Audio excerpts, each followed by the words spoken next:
Hey guys, if you could watch through the whole video, and please make sure to like and comment.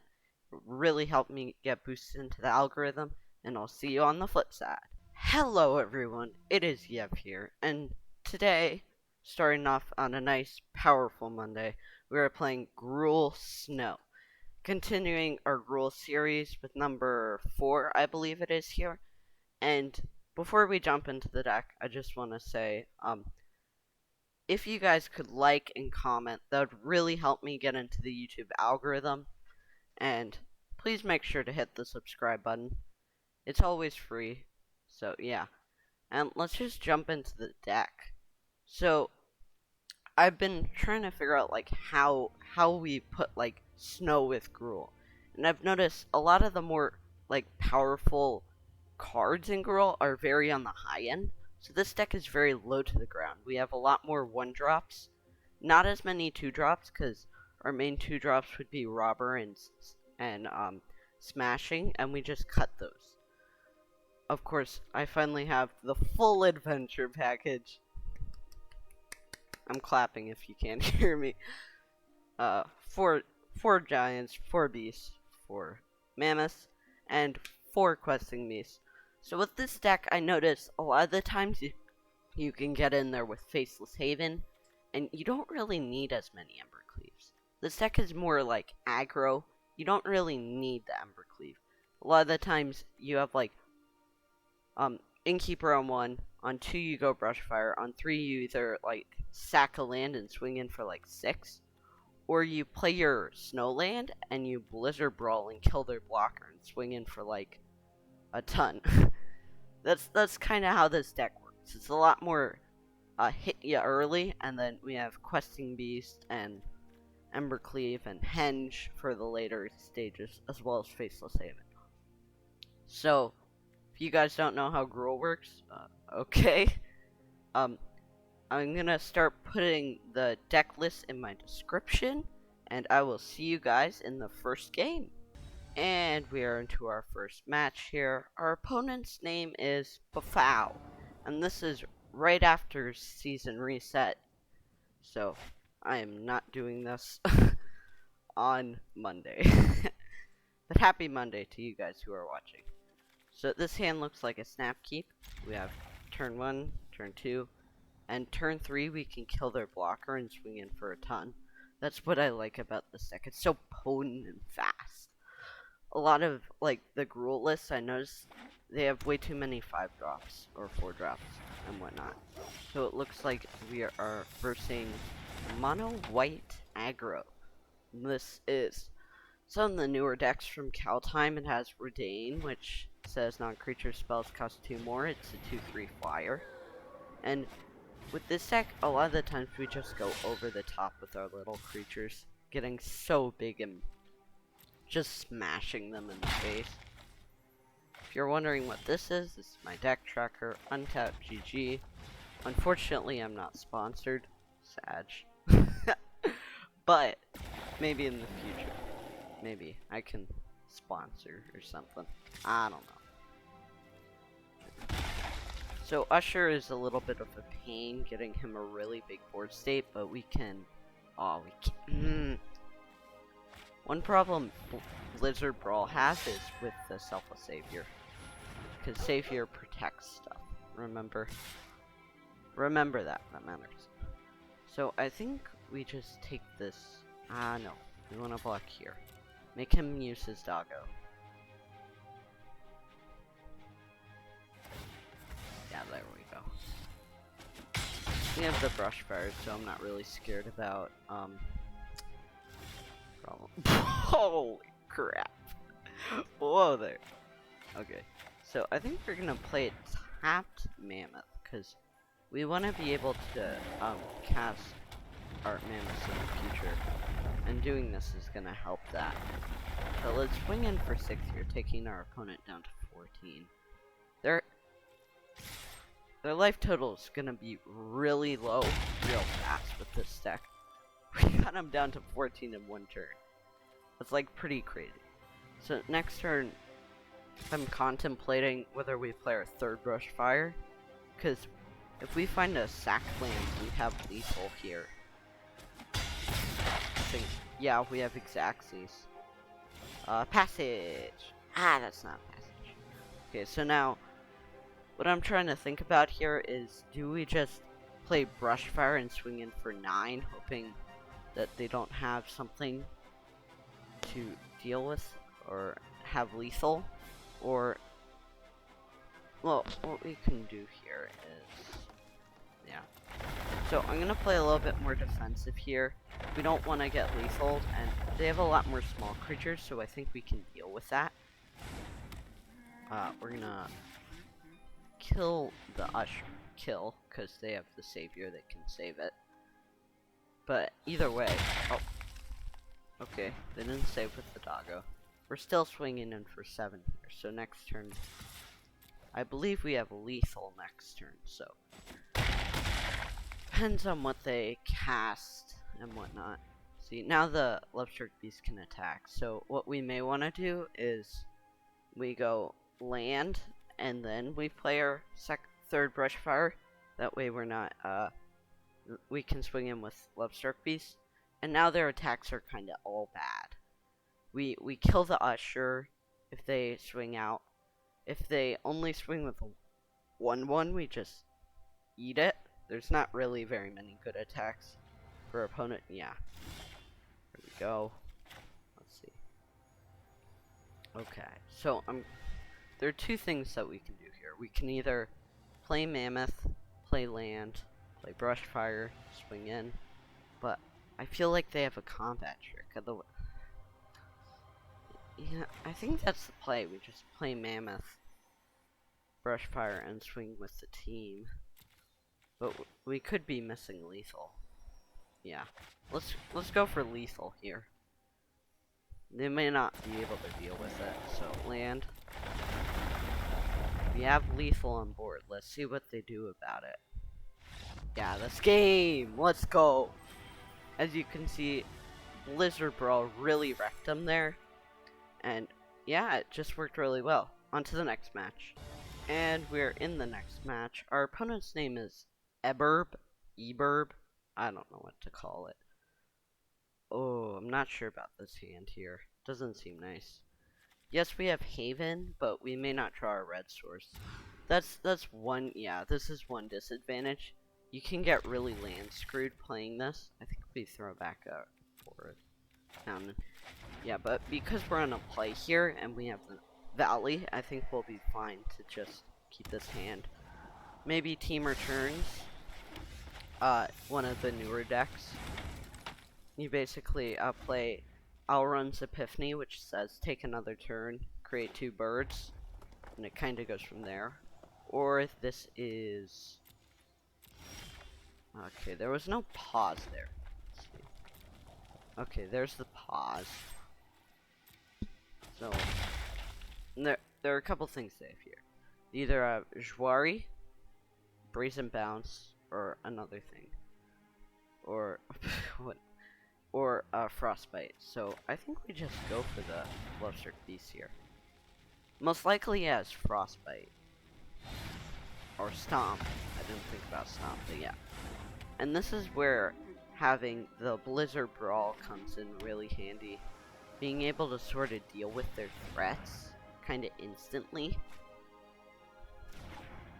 If we get a green land here, that'd be really nice. Being able to cast Questing Beast, but unfortunately no land. So we're just forced to sit here. That is one problem. All the basics for Gruul Snow are all the dual lands are tapped, so we can't really. It's less than ideal. I'm not saying it's terrible, but it's not necessarily great. Mammoth. I want to play that as a land. So in the future we can play our Questing Beast out. And that's going to be really nice. Let's see what he has here. Frostbite. Resolves. I don't really have anything to deal with. He has double Frostbite. Oh, he's got the nice skinned Frostbite. The foils. You know, the ones that when you like look at them, they kind of swirl around. Okay, yeah. I've been having a lot of fun with this deck, and a couple of the other decks that I've been playing lately have been really good. So maybe this deck can get us out of like plat tier, plat tier 4. I know it's gonna be a grind either way. Okay, so yes, he tapped out. Okay, this is gonna be real good. As long as we draw land. Green sword, green sword, green sword, green sword, green sword, green sword. Yeah. It's like one of my favorite streamers does. This man, go check him out on Twitch. He says if you think about what you want to draw enough, it'll just pop into your hand, just like that did. So right here we have questing me online. And questing me is so insane. If you guys haven't watched my other videos, go check them out. But this questing me is insane. Just pure insanity how powerful it is. Let's see what he casts here. Battle of Frost and Fire. That hurts. That hurts. Oof. Yeah, that's a nice wrath, I have to say. One of the better wraths, being a Saga and whatnot. We stomp face here because giant decks normally don't have really small creatures that are like 1/1s or 2/2s, so there's not much value of keeping the stomp in hand when we can just cast the Bone Crusher Giant. And now he has to deal with this threat. So let's see what he does. Yeah, there's Bone Crusher. If I'm gonna Frostbite, I want to do it on his end step, because we wanna. Yeah. Okay. Yeah, because we don't wanna get hit by end step. That way he's not casting anything else. So let's see what he does here. He may have counter, which sucks. But I think we got his, yeah. We got the giant here, that's nice. Let's see. Okay, passage. We're gonna keep that in hand. Swing in for 4. Yes! Okay, we got in there. Down to 8. He may have Cyclone Summoner, which is 9 mana, or really expensive giant that says, return all non-giant wizard and land cards back to their owner's hands. I mean, if we draw Embercleave here, that'd be nice. Okay, so it looks like he's running out of gas.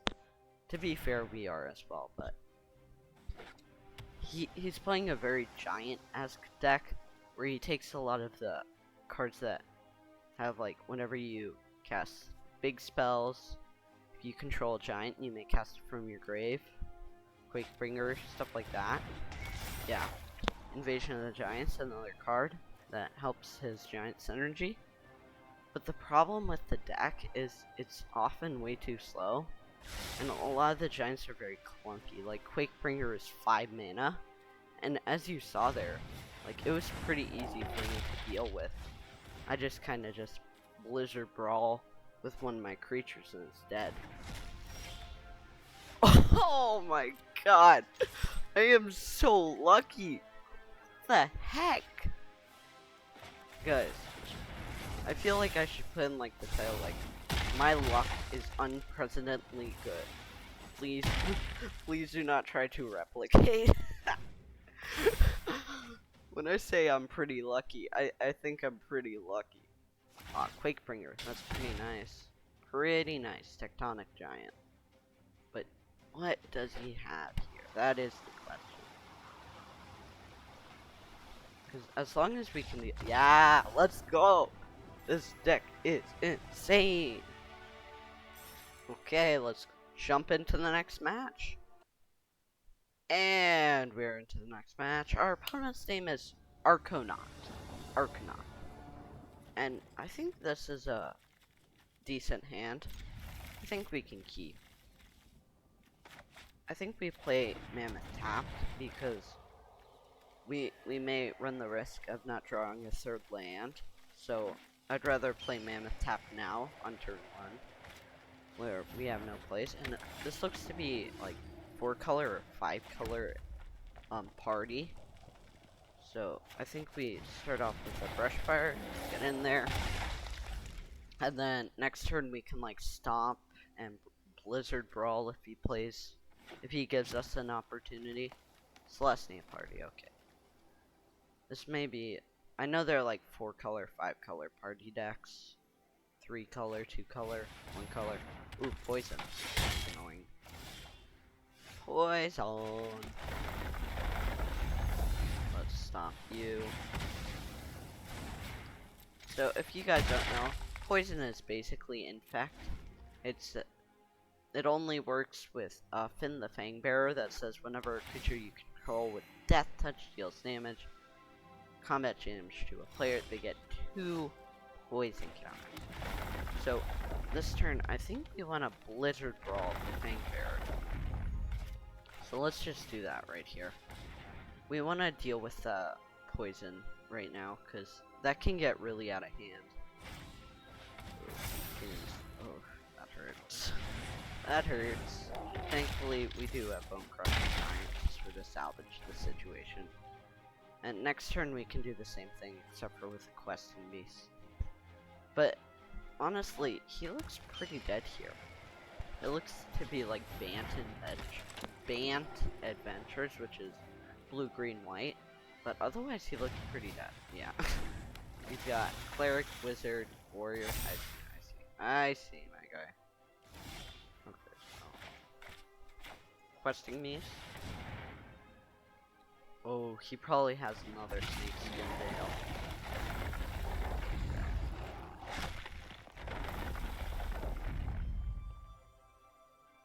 So that makes me just want to attack him with Questing Beast. Just to get in the damage. Okay. Traits. Okay, they trade. Good. And then, no, we don't want a Blizzard Brawl here. Right now we want to sort of build up enough damage that we can sort of kill him. Take away his blockers. So the first thing we're going to want to kill with the Blizzard Brawl is the Aspirant. Yeah, he's playing the Secret Keepers right now. He's just trying to get one threat big enough. So there we go. Land. And then honestly, a fight with a Bone Crusher and we want the Bone Crusher to fight, actually. Yes, we're taking 2, but that means he can't like just trade here. Let's see. Snakeskin Veil? Veil, there we go. That's what I thought. Okay. So let's swing in with these 2. He's not gonna let us get in for 8 here, so he's gonna trade away one of his creatures. But as you can see, we're starting to take over this board state real well. Plays Finn the Fangbearer. I don't understand why you... This card is honestly, in my opinion, way too slow. It is good if you play a ton of removal, you can kind of kill your opponent. But otherwise, it's kind of bad, in my opinion.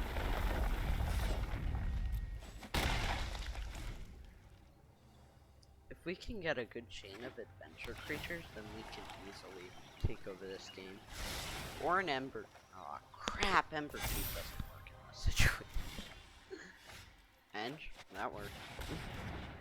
I didn't say Henge didn't work in this situation.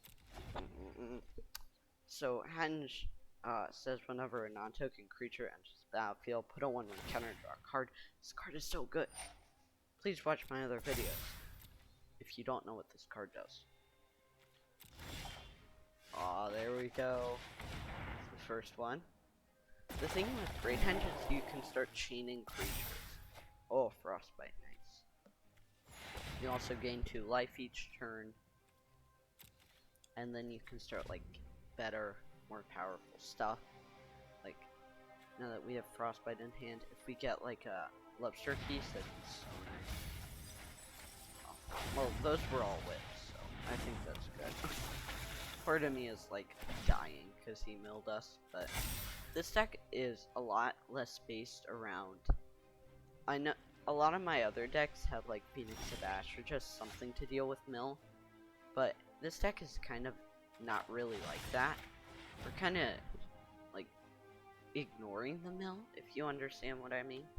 Kind of ignore the mill gamers. All them rogue players, we kind of ignore them. Okay, let's see. If we can get a couple good creatures in a row, we can easily win this game. It's just getting those creatures. Also, I believe that having a questing beast here into a jeez, this game does not want us to win this game. Like, ha! Play a decent amount of lands. Slap! Illegal. You must flood. Flood like a madman. Oh, frostbite again. Let's kill the aspirant. I mean, if he has nothing to deal with it, that's pretty nice. And we pass back. Now that we've sort of dealt with his, like, growing threats. Nice.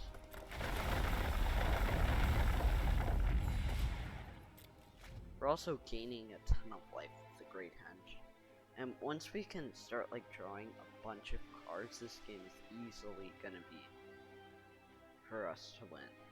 It's gonna be our loss if we lose this game. Okay, so it's a 5-7. Can always ignore it. Opponent plays big threat. We'll just ignore it. You can always ignore the threats. If it doesn't kill us, it doesn't count. Am I right?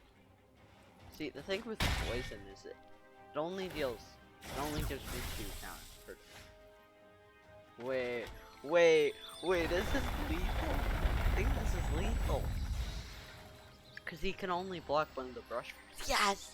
Let's go! Let's go. This is lethal, boys. Okay, let's swing in with the team. We win these. We win these. We win these. We win these. We win these. Counters. He counters. Holy crap, I was. I swear, if he countered that, I was gonna be like so pissed. Let's go. That is another W for Gruul Snow. And I'll see you guys in the next one. And we are into the next match. Our opponent's name is Spanover. Whatever that means. Okay. Turn 1. Beast. So, that was honestly quite the difficult decision, because if we're playing against Mono Red, they go turn 1 red land into Frostbite. Yeah, that was definitely the right decision. It doesn't honestly usually make much a difference. And I'm gonna pick green here because we have Great Henge in hand, and if we draw our fourth land, we can cast it early. This man's playing Sulphurous Mire. Okay. Wow. That was brutal. I didn't think he would go turn 2 Cinderclasm. This is basically budget Storm's Wrath. Deal 2 damage to each creature for 3 mana. Storm's Wrath says deal 4 damage to each creature and Planeswalker, so it's a much better card, but this is more I guess it's sort of a Rakdos deck. Maybe Rakdos Control. Rakdos Mid-Lane.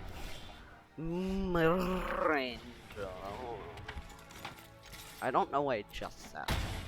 And if I harassed your ears, I am very sorry, and I apologize. Oh yeah, okay. Let's see what our opponent has. He's got a Triumph. Okay, I see you. Come on. Okay. If we top deck a red land here. Red land! Oh my god! What is my luck? I could just see it now. Opponent. Destroy target artifact. Just like stabs me in the gut. Oh my god, how am I so lucky? Oh my goodness. I'm not supposed to be this lucky. Jeez. This deck is going like 4-0 now. So he discards my frostbite, but I mean, it's a great henge. And honestly, this is pretty fine, in my opinion. Oh, there we go. Starting to chain. This is what I was talking about. You start chaining cards with Great Henge. Rip these. Rip. The great thing about Great Henge is even if they kill it, you draw a card. Oh my god. What is my luck? I swear, guys, I do not have hacks on. This is untapped GG. You can go check it out. It's really good. Okay. Cinder. I swear. Why do you play this card? This is bad. Exile 7 from the grave. Good for you. No 3. That's gonna hurt when he croxes. What the heck? Did I just... Oh, I figured it out. I know what this deck's... This man's playing budget. Rakdos midrange. It's okay, my guy. I feel you. Budget life is hard. Just want to play some top 5 decks. Oh, good. Swing in for half his life total. Just half. And then next turn, we got lethal with our favorite card, Questing Beast. If you guys haven't watched my video, my past videos, Questing Beast is actually broken.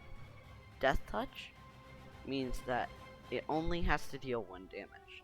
Go check out my other videos. I'll be linking all of the other Gruul videos in the description. And yeah. Oh my gosh, our opponent. They're like, ha, I got you now. No, you don't. A lot of the times a 6/6 blocker is like a big deal, but against Questing Beast, it's nothing. It's none, man. I don't even need to play the land to know I've already won this match. He plays destroy target artifact. That's where they play. Don't you dare cast destroy target artifact. I'm gonna get really mad. Yeah, no pod. GG's. GG's, opponent. Well played. I like the budget version, but it's just not gonna be as potent as the For Timur Calls the Dead, etc., etc. And let's just jump into our last match here. And we are here for our final match. Our opponent is Charity. That kinda hurts me to beat up Charity, but it's in the name of a powerful deck. What the heck is this hand? And why do I want to keep it? I think this hand is actually keepable. You know what? Let's do it. For the memes. All the great henges. For the wins, boys. All 3 great henges in the opening hand. If he discards them all, I'm just gonna be like laughing butt off. But it looks like we're going to get turn 4 great henge off. Oh my god. This deck is just disgustingly good. It's really powerful with all the snow lands.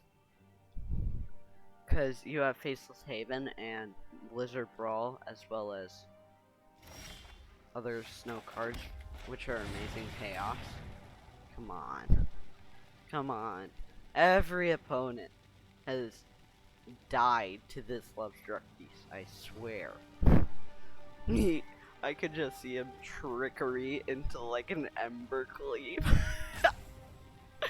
What is he thinking? I'm just like, should I kill the 1/1? or the beast? Very interesting. Oh, I killed the one. Why? Why? Why? Why do I know these things? I swear, I'm not cheating. I just, like, think so hard in my brain. And I think of the best possible solution. As you can see right now, well, you can't see, I'm aggressively rubbing my temples. And massaging my brain muscles. Ideally, we top deck a trolley keeper. We cast great hands, keeper, and then kill their creature. Very interesting. Wow.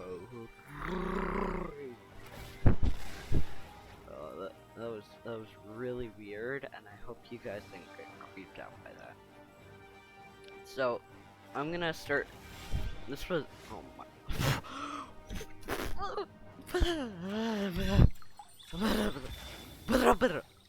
I swear, guys. I don't try to do these things. I may have forgot to turn off my hacks. I'm not sure. If I had hacks, it's confirmed that I now do. That's just gonna be the fact of the matter. I officially have hacks that were never installed. That's just gonna happen. I don't know what to do. I swear we haven't versed a single rogue. I think that rogues is a deck I featured. It's just insane against my deck. But honestly, we haven't versed a single one. If you guys don't know, I do all these games back to back. Sometimes little pauses in between, but I try to like keep the integrity of the deck. Like, oh my god, we just got. Oh my god, we just won 6-0, 5-0. Oh my god. And we're just gonna go into the post game wrap, and we are back for the post game wrap. I don't know what's up with this deck. I thought this deck would lose some, win some, it'd be like 50-50. No, this deck went 5-0. It's not supposed to do that. This deck was, I was just like thinking, I was like, okay. Well, the biggest payoffs for Gruul Snow are Frostbite, Blizzard Brawl, as well as Space and Save. Jorn, if you're wondering why I didn't put in the deck, way too slow. And a lot of the times you don't have enough cards to cast. If you're playing like a really big spell Sultai deck, like Sultai Ultimatum, you could like splash for snow, but it's just not gonna work.